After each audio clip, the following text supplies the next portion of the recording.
today we're going to talk about getting the very best out of your orchid plants. So first I'll talk to you about the actual compost, or orchid bark as it's called. It is literally just pieces of wooden bark.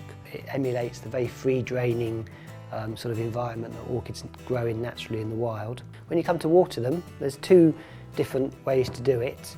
If you want to do little and often, it's literally just an egg cup full of water, just dropped straight into the centre of the container once a week. Something I prefer to do, I'll take the orchid out of the container probably once a fortnight, stand it in the sink, literally fill the sink up with water, should be tepid, orchids don't like anything too cold. Get the compost really saturated and then lift it out of the water, put it on the drainer and let all that excess water drain away. You really want to put your orchid in a good light, no direct sunlight though, so not a south-facing windowsill or window, but east, north or west is perfect. It's also important that you don't put your orchids in a draft. They don't like that. What it tends to do is shrivel the buds. You've got all these lovely buds which are future flowers.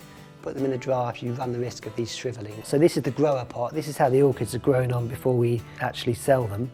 Don't feel you need to repot. That orchid will be fine in that pot for at least 2 years. You can top dress with moss or with orchid bark, but just drop them in their existing container. Don't feel tempted to take them out. So once you've enjoyed all your flowers, you cut down this stem.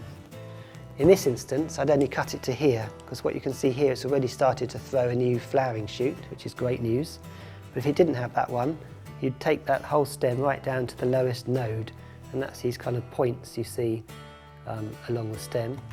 This is the next flowering shoot. Probably take another month or so to get to this height, but then with luck and good care, you'll get a fantastic new spread of flowers. They're very long-lived plants, so if you manage to get that cycle of flowering and cutting and regrowth, you could have your plant for, a number of years.